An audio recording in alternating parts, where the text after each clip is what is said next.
Coucou, nous allons voir ensemble comment remplir une offre d'achat. Alors, on y va. Premièrement, il va falloir que vous remplissiez vos coordonnées de façon correcte, aussi bien email, téléphone et bien sûr adresse. Tous les acheteurs doivent remplir cette case. Ensuite, bien évidemment, il va falloir également mettre dans l'annonce ce qui en ressort, ce que vous allez acheter. Normalement, c'est moi qui remplis ça, mais si jamais on n'a pas le temps du fait que, pour X raison, vous devez remplir cette fiche, vous devez remplir que c'est une maison T4, par exemple, avec 3 chambres, et ainsi de suite, un garage, un terrain, la surface, le lot.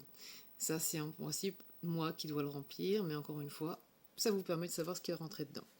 L'engagement de l'achat, c'est très important également, mais on va dire que ce n'est que théorique, car vous aurez la maison et vous aurez cette capacité d'achat que si vous avez votre crédit, et également si vous avez passé les 10 jours de réflexion une fois que le compromis est signé. Donc le fait de vous engager avec une offre d'achat pour un acheteur, c'est un peu illusoire, car si vous ne voulez pas continuer dans les 10 jours de la signature du compromis à acheter, on ne va pas vous obliger à le faire, donc on ne va pas vous obliger non plus à venir acheter qu'avec une offre d'achat signée de votre part. Qu'est-ce qui n'est pas obligatoire? De verser les 5%, non, c'est pas obligatoire. Cependant, si vous voulez montrer que vous êtes vraiment un acheteur investi dans cet achat vis-à-vis du vendeur, vous avez intérêt à dire que oui, vous allez pouvoir verser 5% de la somme lors de la signature du compromis, pas à l'offre d'achat, à la signature du compromis.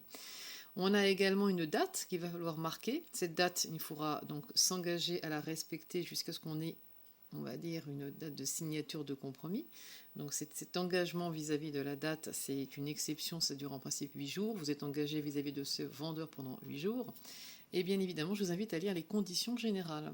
Ensuite, il faudra mettre le lieu où vous êtes, vous, l'acheteur, la date de la signature, mettre par écrit bon pour proposition d'achat au prix de, et là vous mettez le prix d'achat de la maison, et également pour le vendeur, mettre le prix d'achat et aussi son net vendeur, plus les honoraires. Comme ça, tout est clair quand vous êtes en train de signer une offre d'achat.